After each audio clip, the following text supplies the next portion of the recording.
우리에게 주신 하나님의 말씀은 마태복음 3장 13절에서 17절까지의 말씀입니다. 제가 가지고 있는 성경은 신약 성경 4페이지입니다. 마태복음 3장 13절에서 17절까지의 말씀을 함께 교독하시겠습니다. 제가 먼저 읽겠습니다. 하나님의 말씀입니다. 이때에 예수께서 갈릴리로부터 요단강에 이르러 요한에게 세례를 받으려 하시니 요한이 말려 이르되 내가 당신에게서 세례를 받아야 할 터인데 당신이 내게로 오시나이까. 예수께서 대답하여 이르시되 이제 허락하라. 우리가 이와 같이 하여 모든 의를 이루는 것이 합당하니라 하시니 이에 요한이 허락하는지라. 예수께서 세례를 받으시고 곧 물에서 올라오실새 하늘이 열리고 하나님의 성령이 비둘기같이 내려 자기 위에 임하심을 보시더니 17절 함께 읽겠습니다. 하늘로부터 소리가 있어 말씀하시되 이는 내 사랑하는 아들이요 내 기뻐하는 자라 하시니라. 아멘. 교회 탄생 46주년을 맞이하여 광야 같은 우리의 삶의 여정 가운데서도 은혜의 구름기둥과 불기둥으로 우리를 지켜주신 주님을 찬양합니다. 우리가 목마를 때 광야의 생수를 터뜨려 주시고 또 우리를 하여금 헐벗었을 때는 옷이 헤어지지 않게 하시고 진리의 불기둥과 구름기둥으로 인도하신 하나님의 은혜를 저는 오늘 찬송 예수로 나의 구주 삼고 찬송 듣는 가운데 목이 메여가지고 정말 46년 교회적으로도 그러고 개인적으로도 그러고 수많은 과정들이 있었지만 주의 지팡이와 막대기가 우리를 인도하신 것 하나님께 진심으로 영광과 감사와 존귀를 올려드립니다. 우리 감사의 박수 한번 올려드리겠습니다.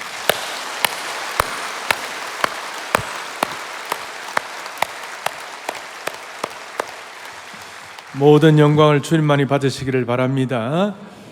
46주년을 맞이하는 오늘은 어떻게 보면 종착역이 아니라 계속되는 사역의 진행역이 되어야 한다고 생각합니다.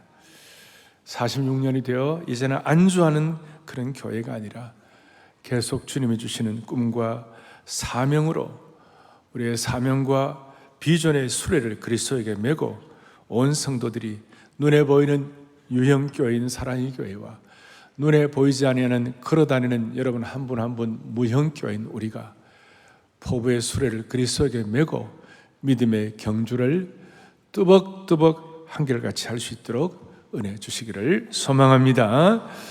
지난 46년간의 역사는 이 민족의 역사 앞에 비추어 볼 때에 우리는 1978년도 강남의 도곡동에 그 비가 오면 진흙탕이 되고 질척거리는 상가 2층 건물에서 교회를 시작하고 또 조금 옮겨가지고 짜장면 집 2층에서 그래서 주일 예배를 드릴 때마다 짜장면 냄새로 하여금 좀 쉽지 않은 그런 일도 있었습니다만은 그때는 우리가 개발도상국 그리고 이제 중진국으로 들어가려고 하는 그런 상황이었는데 그 시대 때 태어난 교회가 오늘 46년이 지난 지금은 세계 최첨단의 이 도시인 이 강남의 테헤란의 이 서초의 입구에서 오늘 이 46주년을 맞이하게 된 것은 참으로 큰 감회가 있는 것입니다. 중요한 것은 오늘 46년이 되었다 하는 이 내용보다도 앞으로 우리의 사역을 어떻게 감당할 것인가, 오늘 사역의 참 모델이신 예수 그리스도를 통하여 눈에 보이는 사랑의 교회뿐만 아니라 눈에 보이지 않는 우리 개인 한 사람 한 사람의 삶이 주님이 가장 기뻐하시는 삶으로 빚어지기를 바라는 것입니다. 오늘 본문은 마태복음 3장의 본문은 예수님께서 세례를 받으시고 공생애를 시작하신 그런 내용입니다. 예수님은 지난주에 임마누엘 예수님이 땅에 오셔서 오늘과 다음 주를 거쳐서 두 번에 걸쳐서 한 번은 세례를 받으시고 또 광야의 시험을 이기시고 이제 드디어 공생애를 시작하시게 되는 겁니다. 오늘 이 내용은 너무너무 소중하기 때문에 공관복음인 마태, 마가, 누가 복음뿐만 아니라 요한복음에도 포괄적으로 오늘 이 내용이 다 공통적으로 기록되어 있습니다. 성도라면 또 교회를 섬기는 주의 신실한 종들이라면 반드시 이 내용이 무엇인지를 핵심을 정확하게 알고 주님을 섬기는 것이 복될 수가 있을 것입니다. 오늘 예수님이 세례받으신 이 내용들을 통하여 사랑의 교회의 미래를 향한 새로운 토대, 새로운 패러다임 시프트를 가질 수 있도록 은혜를 주시기를 바랍니다. 첫 번째 13절을 보겠습니다. 뭘 우리 교회의 토대로 삼아야 할 것인가? 뭘 우리 신앙생활의 토대로 삼아야 할 것인가? 13절에 보니까 같이 보겠습니다. 이때에 예수께서 갈릴리로부터 요단강에 이르러 요한에게 세례를 받으려 하십니다. 아멘. 첫 번째는 요한에게 세례를 받으신 예수 그리스도. 요한의 세례를 받으신 것이 무슨 의미가 있는가? 여기는 복음의 깊은 신비가 담겨 있는 것입니다. 예수님은 지난주에 제가 자세히 좀 더 설명은 다 안 드렸습니다만은 이 땅에 완전한 사람으로 오셨지만 예수님은 신성을 가지시고 전혀 죄가 없으신 분이셨습니다. 그런데 전혀 죄가 없으신 그분께서 요한에게 세례를 받으시러 나가실 때에 14절에 요한이 깜짝 놀라가지고 세례 요한이 깜짝 놀라가지고 요한이 말려 이르되 아니 주님 내가 주님께 세례를 받아야 되는데 왜 주님이 나한테 세례를 받으십니까? 이거는 말도 안 되는 너무나 당황스러운 것입니다. 아닙니다. 이거 아닙니다. 이건 안 됩니다. 왜냐하면 요한은 예수님을 너무 잘 알거든요. 요한과 예수님은 친척 관계입니다. 당시 시족사회, 혈련사회에서는 친척이면 그 집안에 밥그릇이 몇 개가 있고 숟가락이 몇 개가 있고 양이 몇 마리나 있는지 그 집안의 내용을 환하게 알고 있습니다. 요한은 예수님이 죄가 없으신 하나님의 아들인 걸 요한은 알고 있었기 때문에 확실하게 내가 세례를 받아야지 어떻게 예수님이 난 세례를 받냐 말이 안 됩니다. 그럴 때 주님 뭐라고 말씀하셨냐 15절에 오늘 본문 15절에 이렇게 말씀하고 있습니다. 대답하여 이르시되 이제 허락하라. 요한은 안 됩니다. 그러니까 예수님은 허락하라. 이와 같이 해가지고 모든 하나님의 의를 이루는 것이 합당하니라. 아니 예수님이 요한에게 세례를 받으시는 것이 어떻게 하나님의 의를 이루는 것입니까? 여기서 말하는 하나님의 의는 윤리적 차원 정도가 아니라 이건 하나님의 거룩한 신령한 정말 하나님의 구원 역사의 의를 말하는 것입니다. 왜 예수님께서 요한에게 세례를 받으시는 것이 왜 큰 의미가 있냐면 이 요한의 세례는 마가복음에 보면 뭐라고 나와 있냐면 요한의 세례는 회개의 세례다 이렇게 나와 있어요. 세례 요한이 광야에 이르러 죄 사함을 받게 하는 회개의 세례를 전파했다 이렇게 나와 있어요. 예수님은 완전한 신성을 가지시고 죄가 없으신 분이시고 육신의 몸을 입었지만 죄가 없으신 분이기 때문에 죄 사함을 받게 하는 회개의 세례를 받을 필요가 없는 거예요. 그런데 그 주님께서 요한에게 세례를 받으신다는 말은 그리고 그 요한에게 세례를 받으신 그 일을 통하여 하나님의 모든 의를 이룬다는 뜻은 깊은 복음의 신비가 내재되어 있는 것이에요. 그것은 무슨 뜻인가? 우리가 마땅히 받아야 할 하나님의 공의, 하나님의 의는 우리가 마땅히 형벌을 받아야 되고 우리는 영원한 심판을 받아야 되고 우리는 영원한 멸망을 받을 수밖에 없는 죄인인데 예수님이 내가 받아야 할 그 처참한 죄의 형벌의 자리에 예수님이 대신 서 주셨다 이 말씀이에요. 그러니까 예수님은 전혀 죄가 없는 분이신데 죄의 대표자가 되어 주셨다 그런 뜻이에요. 그러니 이걸 깨달을 때마다 이 복음의 신비와 능력을 깨달을 때마다 가슴에 벅찬 감격이 있는 것이에요. 사랑의 교회는 앞으로 50주년, 60주년 계속 되어가는 그때까지 70주년 계속 되어야 될 때까지 이 복음의 깊은 신비가 철철 흘러넘치는 교회가 되기를 소망하는 것입니다. 우리가 서야 할 자리에 주님이 대신 서주셨으니 우리가 어떻게 큰 소리를 칠 수 있겠습니까? 우리가 대신 서야 할 자리에 주님이 형벌을 받으셨는데 그 형벌이란 것은 단순한 형벌이 아니라 주님이 죄의 값을 치르신다 그랬을 때 주님은 오늘 죄의 값 정도가 아니라 저와 여러분의 모든 연약한 것을 주님이 져주신 것이에요. 우리의 삶의 아픔과 우리의 삶의 트라우마와 우리의 삶의 모든 고통 죄를 대신 져 주실 뿐만 아니라 우리의 연약함을 담당해 주시고 우리의 병도 짊어 주시고 죄로 인한 고통과 징벌도 담당하셔서 결과적으로 오늘 우리를 위하여 죄의 대표자가 되셔서 요한의 세례를 받으셨다는 뜻은 오늘 우리를 치유하시고 우리에게 샬롬의 평강을 주신다는 것을 선포하는 것입니다. 저와 여러분은 매일매일 삶을 살아가면서 안타까운 일들이 많습니다. 제가 한 번씩 말씀드리지만 어느 집안이든지 그 집안의 삶의 커튼을 살짝 열고 그 집안의 내용을 살펴보면 기도 제목 없는 집안이 없고 많은 가정들이 예수님을 믿어도 수많은 삶의 애환과 질고를 갖고 있습니다. 오늘 이 귀한 예배에 겉으로는 우리가 정장을 하고 나름대로 평안한 삶을 사는 것 같이 보이지만 그러나 그 내면은 감당 못할 일로 엎어진 마음으로 오늘도 천부에 의지 없어 손들고 옵니다는 마음으로 이 자리에 오신 그런 분들도 여러분들이 계실 거예요. 제발 맞아요? 틀려요? 네.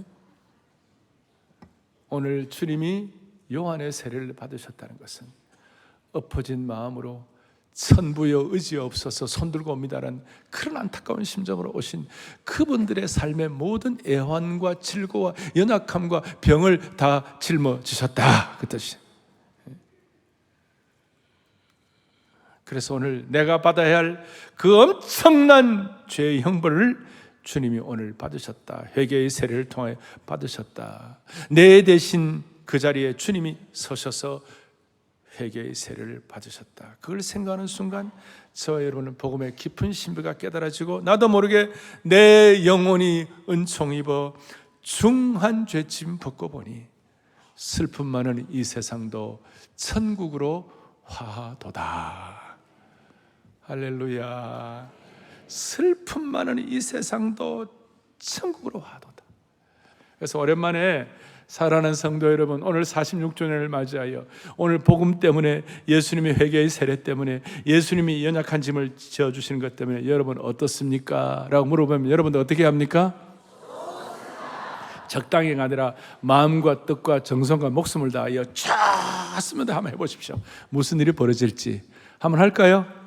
사랑하는 형제자매 여러분, 영가족 여러분, 사랑의 교회 오늘 이 말씀을 듣는 모든 성도들 여러분, 오늘 46주년을 맞이하여 예수님이 우리를 위하여 죄인의 대표자로서 대신 회개의 세례를 받으셨다고 그랬습니다. 우리는 복음의 신비를 깨달았습니다. 오늘 이것 때문에 우리의 연약함을 주님이 다 돌보아 주신다고 그랬습니다. 이것 때문에 오늘 예수님 때문에 복음 때문에 여러분 어떻습니까?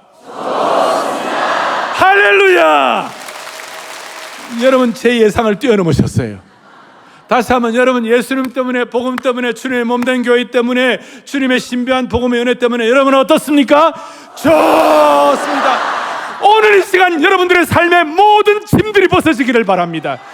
모든 삶의 애환들이 다 벗겨지기를 바라고 삶의 복락의 강수를 체험하게 해주시기를 간절히 바라는 것입니다. 하나님의 나라는 말에 있지 않고 능력에 있는 것입니다. 복음의 신비는 놀라운 것입니다. 두 번째로는 보니까 무슨 일이 벌어집니까? 16절에 보니까 예수께서 세례를 받으시고 고운 물에서 올라오실새 하늘이 열리고 하나님의 성령이 비둘기같이 내려 자기 위에 임하심을 보시더니 그랬습니다. 너무나 장엄한 장면입니다. 너무나 고귀하고 영광스러운 장면입니다. 소위 majestic scene입니다. majestic하다고. 성경의 성자 예수 그리스도, 성령 하나님, 성부 하나님이 완전히 한 장면에서 그대로 그림 언어로 이와 같이 우리가 그대로 확인할 수 있는 아주 거의 유일한 장면입니다.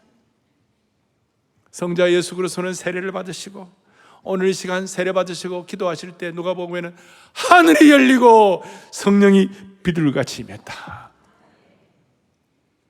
그리고 17절에 성부 하나님은 뭐라고 말씀하시는가? 하늘부터 소리가 있어 말씀하시되 성부 하나님께서 이는 내 사랑하는 아들이요 내 기뻐하는 자라. 16절 17절에 걸쳐서 성자 예수 그리스도와 성령 하나님, 성부 하나님이 아주 그냥 장엄하게 나타나는 것을 볼 수가 있습니다. 우리는 사랑의 교회는, 한국 교회는 계속해서 하늘이 열리는 능력을 받아야만 합니다. 하늘이 열리는 성령의 능력을 받아야만 하는 것입니다. 우리는 복음의 신비를 깨달을 뿐만 아니라 하늘로부터 내려오는 능력을 입히우는 시간이 우리에게 필요하다는 것입니다. 쉽게 말해서 오늘 이 자리, 오늘 서초동에 하늘문이 열려야만 하는 겁니다.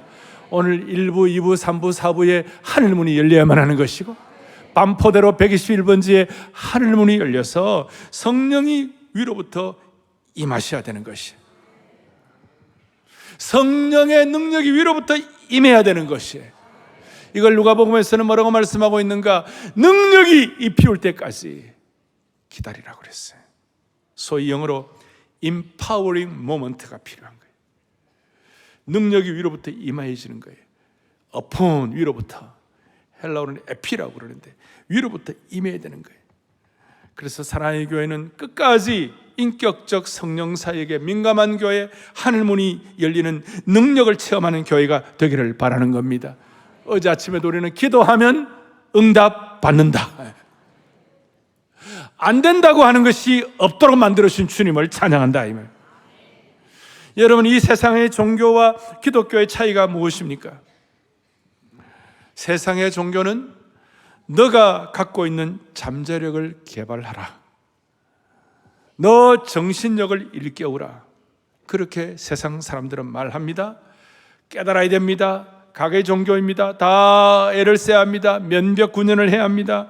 그러나 기독교는 그것이 아닙니다. 복음의 신비를 깨닫고 난 다음에는 신앙인은 예외 없이 위로부터 능력을 받아야만 하는 것입니다. 이 세상의 종교는 내가 근거가 되고 내가 무엇을 하는 건데, 복음은 예수님께서 하신 일을 중심이 되는 것입니다. 이것이 세상의 종교와 기독교의 차이가 되는 것입니다. 이것은 마치 사자와 강아지의 비유로 설명할 수 있습니다. 강아지는 아무리 큰 소리를 쳐도 사자 앞에서는 감당이 안 됩니다. 사자 앞에 있는 강아지를, 벌벌 떨고 있는 강아지를 보면서 너 안에 있는 잠재력, 너 안에 있는 포텐셜, 너 안에 있는 힘을 분발하라, 아무리 그렇게 해도 사자를 이길 수가 없는 거예요. 사자를 이기려면 사자를 이길 만한 그 무언가를 위로부터 받아야만 하는 것이에요. 왜 제가 이렇게 말씀을 드립니까? 성경은 말씀하시기를 오늘도 마귀는 우는 사자와 같이 삼킬 자를 찾고 있다고 그랬습니다. 그런데 성도들 가운데서도 우는 사자가 강아지를 찾고 있듯이, 우는 사자가 삼킬 자를 찾고 있듯이 그리스도인들을 이렇게 유혹하고 공격하는 것을 모르는 그리스도인들이 너무 많아요. 이것도 모르고 신앙생활 하면서도 자기 힘만으로 살겠다는 하는 사람들 너무 많아요. 어떻게 강아지가 사자를 이기겠습니까? 생각을 해보십시오. 아무것도 손에 쥔 것이 없이 저거의 칼날이나 총알이 난무하는 전쟁터에 나가는 사람이 있다면 그건 정신 나간 사람이에요. 전쟁을 위해서는 전신갑주를 입어야 합니다. 갑옷을 입어야 합니다. 뭔가 전쟁을 할 만한 도구가 있어야만 하는 것입니다. 그나마 아무것도 없다면 하다못해 물맷돌이라도 있어야만 하는 것입니다. 그 물맷돌은 성령의 능력으로 우리가 무장하게 되는 겁니다. 여러분, 제가 왜 그렇게 토요비전 새벽 예배를 강조합니까? 토요비전 새벽 예배는 강아지가 사자를 이기는 시간인 것입니다. 강아지같이 부족한 우리 인생이 사자같이, 우는 사자같이 우리를 시험하려고 하는 마귀의 세력을 이기는 것입니다. 그런데도 뭐 나오는데 관심도 없는 분들이 많아요. 강아지가 사자를 이기는 시간이 토요비전 새벽 예배입니다. 우리 가운데 아침마다 일어나서, 여러분들 샤워를 하고 매일 아침마다 일어나서 하루의 삶을 시작하시는데 삶이 허겁지겁 해가지고 아침마다 일어나갖고 그냥 허겁지겁 그냥 강아지가 사자 앞에 밥이 되는 거예요.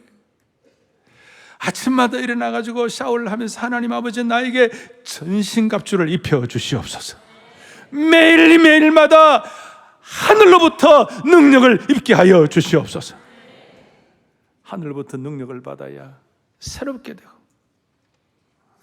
그래서 사랑의 교회 성도들은 46주년을 마치고 이제부터 매일 아침마다 성도들은 하늘로부터 능력을 받아야 할 줄로 확신하는 것이, 세계를 품고 주님의 나라를 위하여 일하는 하나님의 백성들은 이 은혜를 받아야만 되는. 그래서 저는 사랑의 교회 성도들은 어떤 경우에도 기도보다 앞서지 말게 하여 주시옵시고 성령보다 앞서 나가는 교회가 되게 하여 주시옵소서.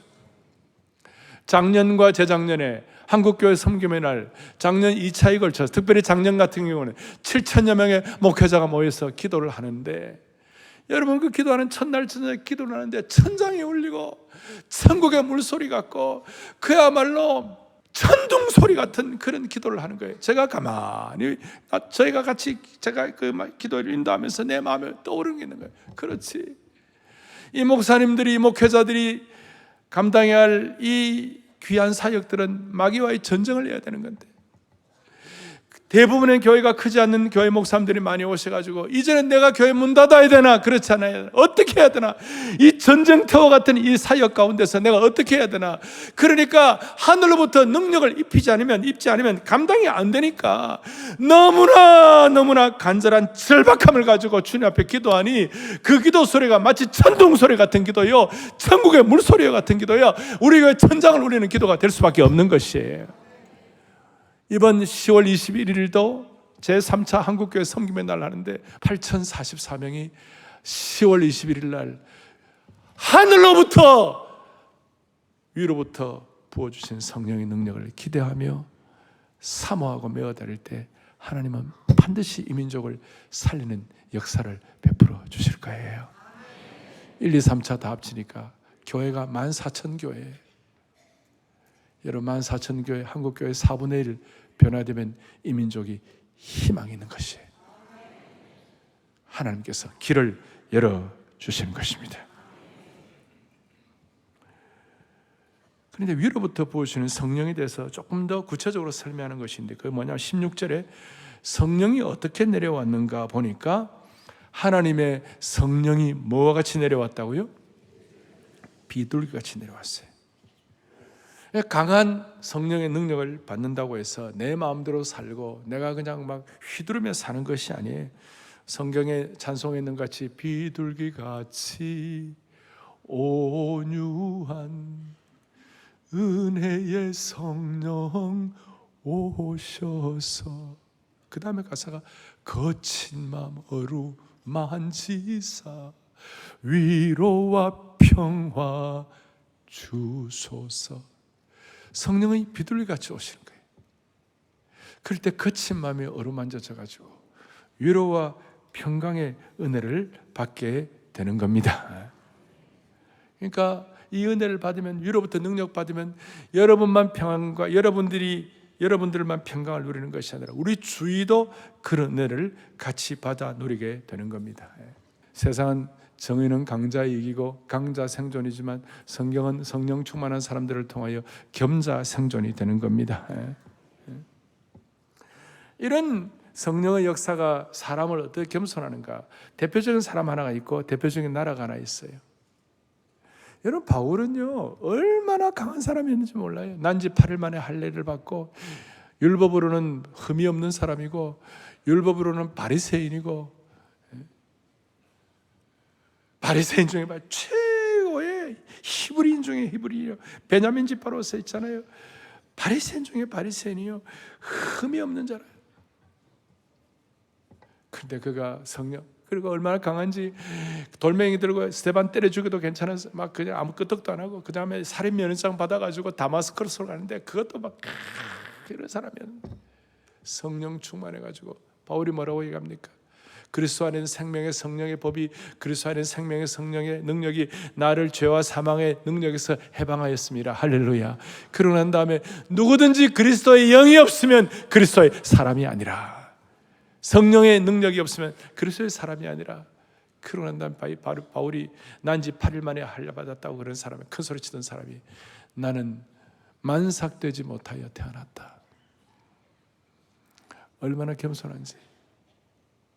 또 바울이 뭐라고 그랬습니까? 나는 죄인 중에 괴순이라. 우리가 교회 생활하다 보면 어느 순간 직분을 받습니다. 근데 직분을 받고 많은 사람들이 완장을 찬 것처럼 생각해가지고 직분 받기 전과는 표변하는 사람들이 많이 있습니다. 한국교회 그것 때문에 어려움을 많이 겪습니다. 사랑의 교회는 직분을 받아도 하나님 앞에 신실하게 섬기는 섬김의 종이 되기를 원하는 겁니다. 우리 교회는 그래서 직분 받을 딱 하나 묻습니다. 하나님 나라를 위해 섬기는 자가 되겠느냐? 이게 성령 충만의 하나의 실체적인 증거가 되는 겁니다. 50주년, 60주년을 향하여 섬김의 역할을 잘 감당하는 교회와 공동체가 되기를 원하는 겁니다. 성령의 역사가 있으면 비둘기같이 겸손이 돼요. 이 겸비하고 겸손한 마음은 성령의 기름 부으심의 채널이 되는 것이고, 그리고 또 서로 겸손하면 또 성령의 역사가 있고, 성령의 역사가 또 겸손하되고, 서로 이렇게 서로 영적인 은혜의 선순환이 되는 것이에요.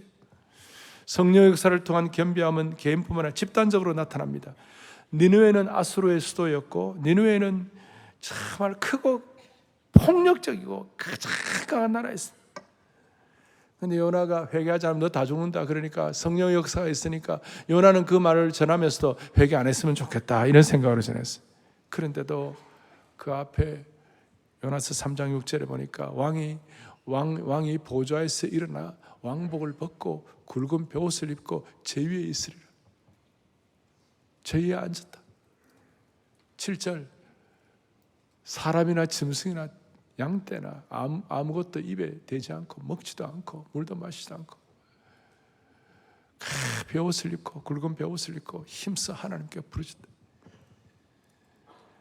온 국가가 다 망할 수밖에 없는 국가가 변화된 것이, 한국교회의 인격적 성령사역의 은혜가 충만히 복음적인 토대와 성령의 은혜가 있어가지고 대한민국의 역사가 하나님 기뻐하시는 역사로 바뀌게 되기를 원하는 겁니다. 이 민족은 하나님이 기뻐하시는 백성으로서 성령 충만한 역사를 이루어가지고 제사장 나라가 되고 축복의 근원이 반드시 되어야만 할 것입니다. 그리고 난 다음 주님은 이 은혜를 가지고 이사야 61장에 있는 말씀처럼 그걸 누가복음 4장에 인용해 누가복음 4장 18절에 주의 영이 내게 임하셨으니, 예수님이 주의 영이 임하시 이는 가난한 자에게 복음을 전하게 하시고 기름을 부으시고 나를 보내사 포로된 자에게 자유를 주시고 눈먼 자에게 다시 보게 함을 전파하며 눌린 자를 자유롭게 하고, 오늘 이 내용 그대로 하나도 남김없이 여러분의 가정과 삶에 그대로 접목되기를 원하는 것이에요. 가난한 사람의 기쁜 소식을 전하, 포로된 자에게 석방을 하고, 시각장애인은 시력 회복을 하게 하시고, 억압받는 자들은 자유롭게 되게 하시고. 자, 첫 번째 질문을 아까 사랑하는 여러분 복음 때문에 어떻습니까? 모르는데 여러분 다 예수님을 영접하셨습니까? 두 번째, 여러분 성령 충만하십니까? 아멘. 그 아멘이 그대로 역사가 일어나기를 줄로 믿습니다. 두 가지 사랑의 교회는 끝까지 복음과 성령, 이제 마지막이 중요한데 17절을 다 같이 보겠습니다. 17절을 다 같이 또박또박 같이 보겠습니다. 하늘로부터 이는 내 사랑하는 아들이요 내 기뻐하는 자라 하시니라. 아멘. 아멘. 하나님께서 예수 그리스도, 성자 예수 그리스도에 대한 인증서를 주시는 거예요. 예수님은 내 아들은 내 사랑하는 아들이요 내 기뻐하는 자니라. 거룩한 정체성을 확신시켜 주시는 거예요. 소위 자녀의 사명을 주시는 거예요.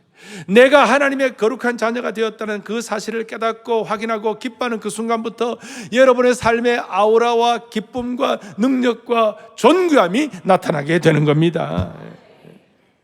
아마 이것이 예수님 앞으로 공생애할 할 때에 수많은 난관과 어려움과 십자가와 섬김과 고통과 상처 가운데서도 나는 하나님의 사랑하는 자녀야, 하나님의 아들이야, 나는 하나님의 사명받은 하나님의 성자 예수 그리스도야, 이걸 깨닫는 순간 계속 이걸 마음에 간직하고 계속 집중하는 순간 어떤 경우에도 약화되지 아니하고 주님이 주신, 하나님이 주신, 아버지가 주신 사명을 묵묵하게 감당하게 된 줄로 믿습니다.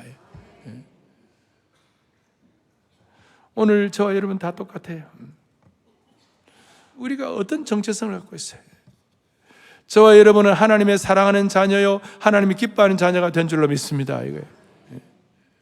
오늘 이걸 깨닫는 순간 우리는 종합적으로 볼 때 하나님 나라의 왕자가 되고 공주가 되는 겁니다. 하나님 나라의 왕자와 공주는 함부로 몸을 굴리는 사람들이 아닙니다. 하나님의 아들로 인정받는 그 정체성 때문에 우리는 세상에 아부할 사람들이 아닌 것입니다. Who you are determines what you do. 내가 누구냐 하느냐가 내 행동을 결정할 것입니다. 우리는 세상의 밥상에서 떨어지는 부스러기를 구걸하는 사람들이 아닙니다. 우리는 왕같은 제사장들이기 때문에 우리의 몸을 함부로 내팽개쳐서 강남의 한 골목에서 술 취해가지고 흐느적거릴 사람들이 아닌 것입니다. 오늘 저와 여러분은 하나님 나라와 하나님 나라의 왕자와 공주인 것을 선포하는 은혜가 있기를 바라는 겁니다. 그런데 현실은 하나님 나라의 왕자와 공주가 아니라 이 세상에서 노예처럼 사는 사람도 많습니다. 중요한 것은 오늘 우리 마음속에 너는 내 사랑하는 아들이야, 너는 내 사랑하는 딸이야, 너는 내 기뻐하는 자야. 이 정체성이, 이 사명이, 이 직분이 우리를 존귀하게 만들어 주실 것입니다. 그때 우리의 눈빛이 달라질 것이고 우리의 표정이 새로워질 것이고 우리의 음성이 밝아질 것이며 앉아있기만 하더라도 여러분들에게 뿜어져 나오는 거룩한 아우라가 생길 것입니다. 이상합니다. 거룩한 정체성과 거룩한 품위를 하나님이 회복시켜 주시는 것입니다. 저는 어릴 때부터 목회자의 아들이라는 정체성이 있었습니다. 그러니까 제가 볼 때 목회자의 아들이 술 마시면 되겠어요? 안 되겠어요? 목회자의 아들이 쌍욕을 하면 되겠어요? 안 되겠어요? 목회자의 아들이 고고 추면 되겠어요? 안 되겠어요? 그래서 저는 춤을 모르고, 저는 술을 모르고, 저는 제 생에 아직까지 찰진 욕을 해본 적이 없습니다. 저는 쌍시오자가 익숙하지 않습니다. 주님은 오늘도 너는 내 사랑하는 아들이야, 내 기뻐하는 자야. 오늘 17절의 내용을 우리가 같이 한번 고백해 보겠습니다. 같이 땡땡땡하고 누구누구는 내 사랑하는 아들이요 내 기뻐하는 자라. 여러분 이름을 넣습니다. 시작. 오정현은 내 사랑하는 아들이요. 크게요. 우리는 내 사랑하는 아들이요. 할렐루야. 이거 계속 여러분들 집중하는 한 여러분들의 음성, 표정, 얼굴 표현 모든 것이 다 달라지고 아우라가 있게 돼가지고 여러분들의 남은 미래가 더 이상 수치와 부끄러움을 당하지 않도록 주님이 붙잡아 주시는 것입니다. 이걸 믿는 것이 믿음인 거예요. 오늘 이 세 가지 복음, 성령, 사명, 정체성. 예수님은 오늘 요단강 물을 갈라가지고 이거 받으시고 공생애를 시작하셨습니다. 과거의 여호수아는 똑같이 요단강물을 갈라가지고 가나안에 입성을 하는 것입니다. 여호수아가 요단강물을 갈라 가나안에 입성하듯이 오늘 우리는 이 시대에 이 말씀을 듣고 이 시대의 요단강물을 갈라가지고 복음과 사명과 정체성을 가지고 사랑의 교회는 롤모델이신 주님을 닮아 계속 쓰임받는 은혜가 있기를 원하는 것입니다. 마지막 제가 윌리엄 윌버포스 말씀을 하고 마무리를 하겠습니다. 46주년을 맞이하여 하나님 뭐 좀 도움되는 것이 없습니까? 하고 제가 연구를 하고 찾다가 제가 받은 어떤 그 내용이 있습니다. 그것이 뭐냐면 윌리엄 윌버포스라는 영국의 의회 의원이 있었습니다. 제가 초창기 한 5년 동안 많이 강조를 했습니다. 윌리엄 윌버포스는 1759년에 태어나가지고 1833년 그러니까 18세기와 19세기를 그 두 세기를 산 인물인데 그 당시 프랑스 대혁명이라 프랑스에는 그냥 피가 강처럼 흘렀습니다. 기호땡 단도대. 프랑스 혁명 별로 좋은 거 아니에요. 영국은 그러면 안 된다. 영국은 명예 그러려면 하나님이 기뻐하시는 나라가 돼야 된다. 하나님이 기뻐하시는 나라가 되려면 우리가 제일 잘못한 게 뭐가 있냐? 노예제도였어요. 그런데 그 노예제도가 우리 입장에서는 지금 당장 폐지하는 것이 가능하다고 생각할지 모르지만 당시에 18세기, 19세기에 영국 기관 산업의 제일 중심축이 노예제도였어요. 노예제도, 노예무역 그걸 철폐한다는 것은 영국의 산업의 발전을 포기하는 것 비슷해 가지고 막 5년, 10년, 20년, 40년을 얘기해도 해결이 안 되는 거예요. 그런데 그가 죽기 3일 전에 46년이 지나서 노예 제도와 노예 무역 제도가 영국 의회에서 폐지된 줄로 믿습니다. 남들은 안 된다고 하는데 46년 만에 기도가 응답된 것입니다. 오늘 우리 가운데 수많은 기도의 제목을 가지고 5년, 10년 마음을 집중할 분이 계시다면 오늘 46주년 이후로 응답받기를 바랍니다. 그런데 제가 그렇게 46년 동안 그렇게 한결같이 흔들림 없이 부르심의 길을 한결같이 달려나갈 수 있었던 윌리엄 윌버폴스의 비밀이 뭔가 보니까 윌리엄 윌버폴스를 뒤에서 밀었던 놀라운 공동체가 하나 있었어요. 그것이 뭐냐면 클래팜 공동체라고, CLAPHAM, 클래팜 공동체라고. 이 공동체는 기독교 형제단이라는 이름을 가진 공동체였는데 이 공동체가 윌리엄 윌버폴스의 뒤에서 밀었어요.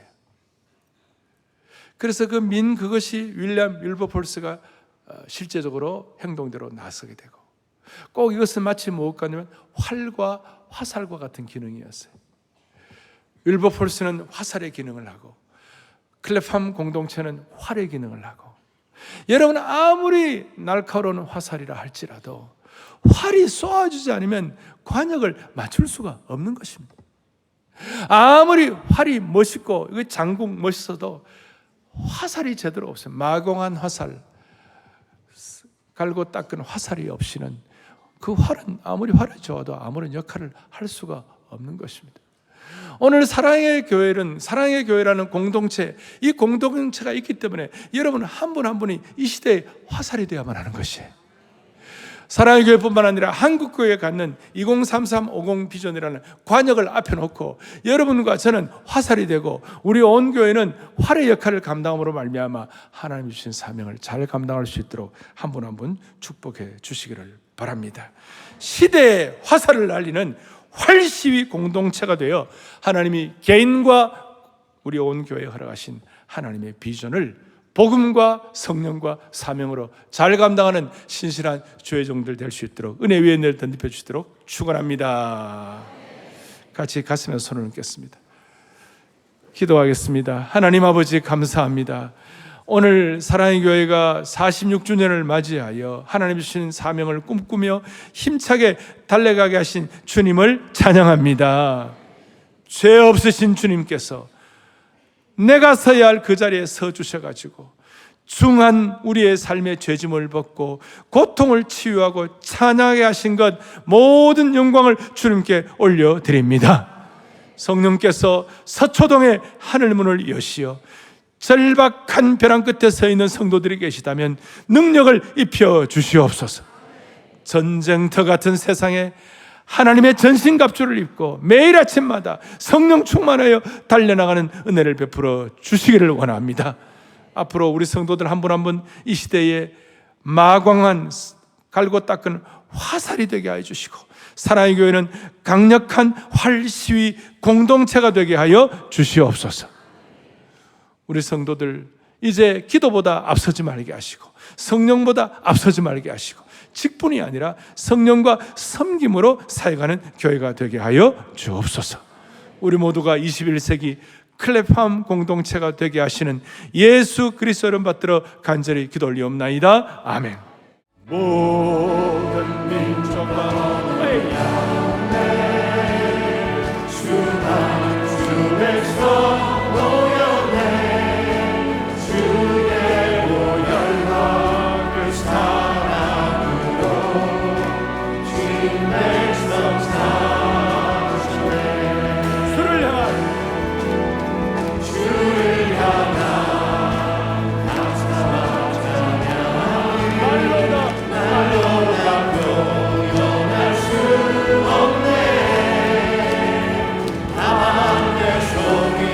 나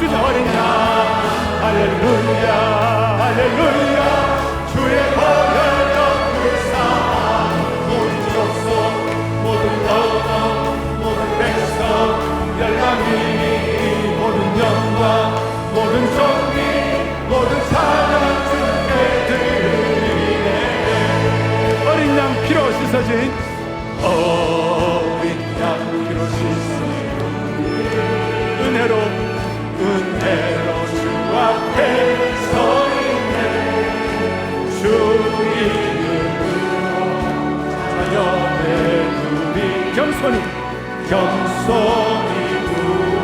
구하오니 주의 능력 우리에게 풀어 주의 능력 우리에게 부사 주를 너무 함께 신앙 고백으로 합니다.